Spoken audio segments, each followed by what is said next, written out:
కూతుర్ని బెదిరించాడండి. మీ మంత్రశక్తుల చేత నేను మీ అమ్మని మీ నాన్నని చంపేస్తాను, మీ అన్నికి పెళ్లి కాకుండా చేస్తాను, మేము ఎందుకు లొంగిపోయావమ్మని మేము అడిగితే ఇట్లా నన్ను చంపేస్తానందమ్మా, కుటుంబాన్ని నాశనం చేస్తానందమ్మా, నేను భయపడ్డాను, ఇటు లొంగిపోవడం జరిగిందమ్మా అని మా అమ్మాయి చెప్పిందండి అడిగితే. ఆంటీ ఇప్పుడు శ్రీవర్షిని రావడం జరుగుతుంది. ఆమె నిజంగానే మీ దగ్గరకు వచ్చి మీతో ఉంటుందన్న నమ్మకం ఏమైనా ఉందా, లేకపోతే మళ్ళీ అంటే మీరు వశీకరణం చేశారు ఇవన్నీ మాట్లాడడం జరిగింది, అదంతా పక్కన పెడితే ఇప్పుడైతే తీసుకురావడం జరుగుతుంది, పాప నిజంగానే రావాల్సిందా, మీ దగ్గరకు వస్తుందా? వచ్చిందండి. వచ్చినాక మేము వశీకరణ సంబంధించి పోలింగ్ సమస్యలను కౌన్సిలింగ్ సైకాలజీ మా దగ్గర ఉండడం మళ్ళీ పారిపోద్దని మాకు భయంగా ఉందండి. పోలీసుల సమస్య తీసుకున్నామండి. మహిళా శిశు సంక్షేమ శాఖ ఎవరైతే ఉన్నారో వాళ్ళని కూడా అప్రోచ్ అయ్యి అక్కడ కూడా వాళ్ళ ద్వారా కూడా సెక్యూరిటీ తీసుకుంటున్నాము. ఇదే కాకుండా మానసిక స్థితి బాగాలేదని చెప్పి మొన్న ట్రీట్మెంట్ అయింది. అయితే ఇప్పుడు ముఖ్యంగా ఏంటంటే మీ ఇంటికి ఫస్ట్ అఘోరి మాత రావడం జరిగింది.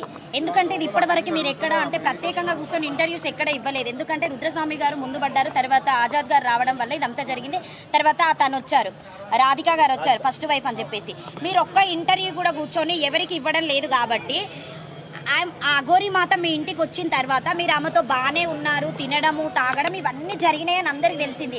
అంటే ఫస్ట్ మీరు చేసిన తప్పు వల్లనే అఘోరి మాతకు అంత ఛాన్స్ ఇచ్చారని చెప్పేసి జనాలు మాట్లాడుతున్నారు. దానికి మీరు ఏం ఆన్సర్ చేస్తారు? ఎటువంటి తప్పు చేయలేదండి. ఒక దొంగ అఘోరి రూపంలో ఒక మాత లాగా వచ్చి మేము మాత అనుకుని నమ్మి ఆడమనిషి పిల్లలు ఏం చేసేది అనుకున్నామండి.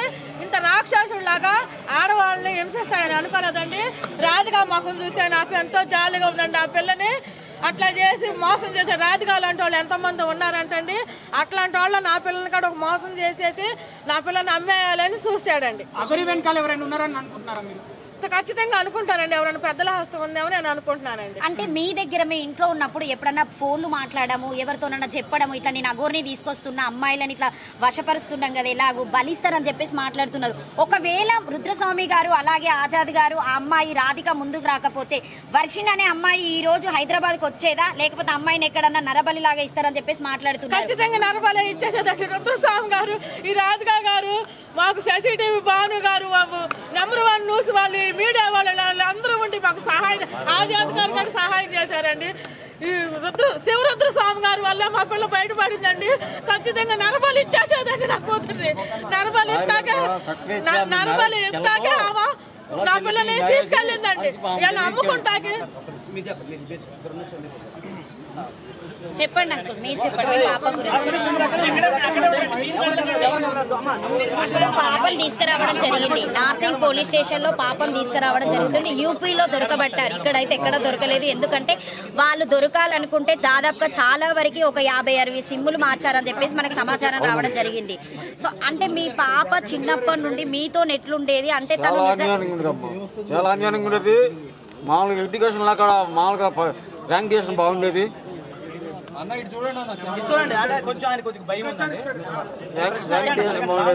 అయితే ఈ రోజున వాడు ఫేక్ కాకరా అరెస్ట్ అయ్యి నా పెద్ద వస్తుందంటే దానికి కృషి వెనకాల రాజాద్ గారికి, శివప్రసాద్ గారికి మా యొక్క హృదయపూర్వక ధన్యవాదాలు చెప్పుకుంటున్నాను. ఏ రోజుకి ఆ రోజు మాకు ప్రతిరోజు కూడా ఉదయం సాయంకాలం నాకు ఆరోగ్యం బాగోదు.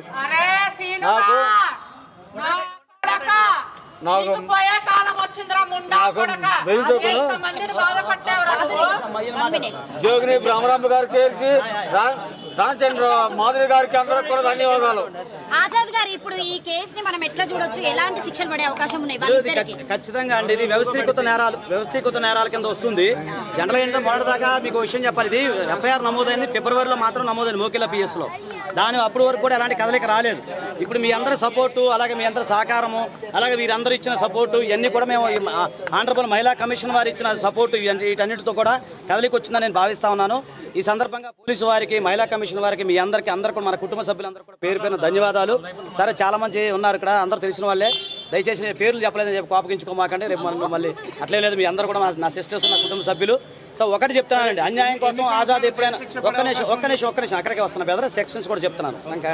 సో ఖచ్చితంగా ప్రతి ఒక్కరు కూడా పేరు ధన్యవాదాలు ఫస్ట్ అది చెప్పాలి. తర్వాత ఏంటంటే ఇది ఏంటంటే అన్ని వ్యవస్థీకృత నేరాలు కాబట్టి ఇవన్నీ కూడా అబౌవ్ 7 years నేరాలే. ఎందుకంటే 318 చీటింగ్ కేసు ఏదైతే ఉందో అది 7 years పడతా ఉంది. నెక్స్ట్ ఇక్కడ ఏంటంటే బయలుల మోడస్టీకి సంబంధించిన విషయము, ఇవన్నీ కూడా వ్యవస్థీకృత నేరాలు వస్తాయి కాబట్టి నెక్స్ట్ ఎఫ్ఐఆర్ కూడా ఎక్కడ నమోదవుతుందంటే ప్లేస్ ఆఫ్ అఫెన్స్ కరీంనగర్లో జరిగింది కాబట్టి అక్కడ శ్రీవర్షినికి లేదండి, ఆమె బాధితురాలుగా మేము చూస్తాము.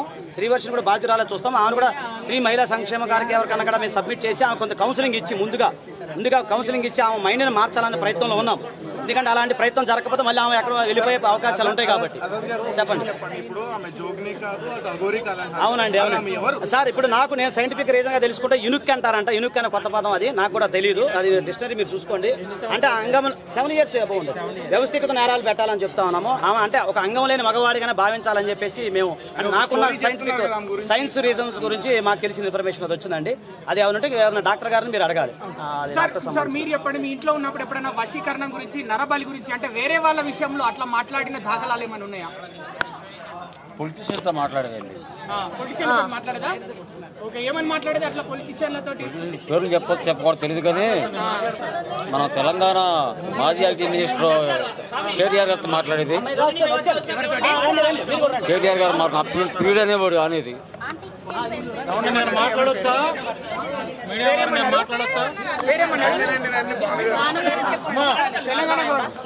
కానీ ఏ రోజుగా రోజు మా పిల్ల నమస్తే. మీరేం కంగారు పడకండి, మీ ఆడబిడ్డ మీ ఇంటికి వస్తుంది.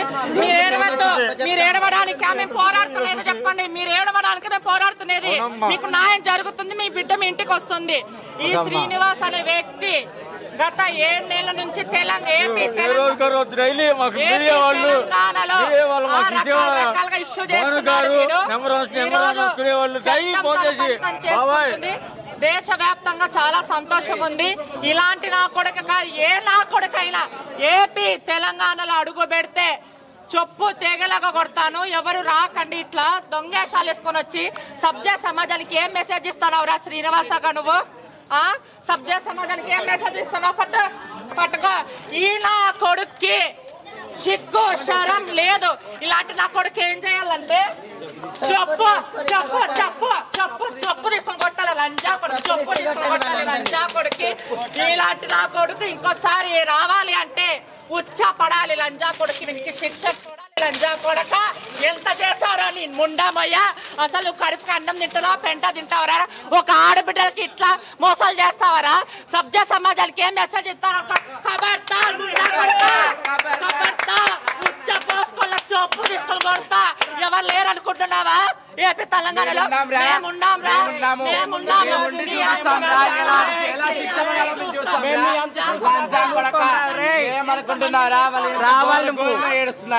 వాళ్ళ అమ్మ వాళ్ళ నాన్న ఎట్లా ఏడుస్తున్నారు, ఎంత బాధపడుతున్నారు. సభ్య సమాజానికి ఏం మెసేజ్ ఇద్దామని వాళ్ళ తల్లి తండ్రులు ఎంత బాధపడుతున్నారో నీకు తెలుసా?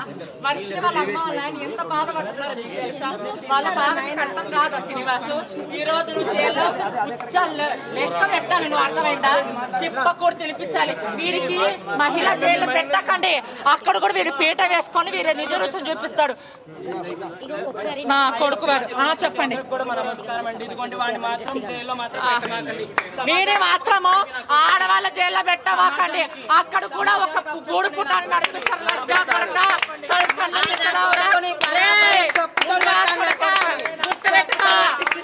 తెలంగాణలో మాధురి పేరు అంటే ఉచ్చ పోసుకోవాలి. నా కొడక ఎంత మాట్లాడారా నువ్వు? ఇప్పుడు రారా? ఆ రోజు పోలీసులు నన్ను ఎవరు చేయలేరు. ఆ ఘోరాన్ని అన్నా. ఈ రోజు లంజా కొడక నీకేం చేయలేదు చేస్తారు. నా కొడక తిండి తిప్ప లేకుండా మీడియా వాళ్ళు మేము శివరుద్ర గారు పోరాడుతులకి నీకు శిక్ష పడాలని ఇంకొకరు నేర్చుకోకూడదు. అర్థమైందా? ఖబర్దార్. చివరిగా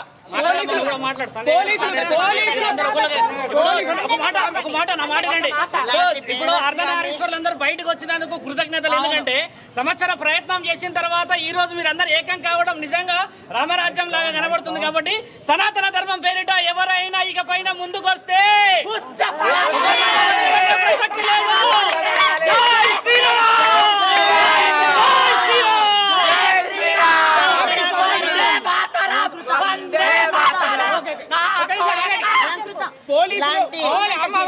పోలీసులు ఉత్తరప్రదేశ్ దాకా వెళ్ళి అరెస్ట్ చేసి తీసుకొని వచ్చారు. పోలీసులకు ఏం చెప్పాలనుకుంటున్నారు? గౌరవప్రదమైనది, ఎందుకంటే వాళ్ళందరికీ తెలంగాణ ప్రజలు వాళ్ళు ఎంతో ఆలోచన చేసే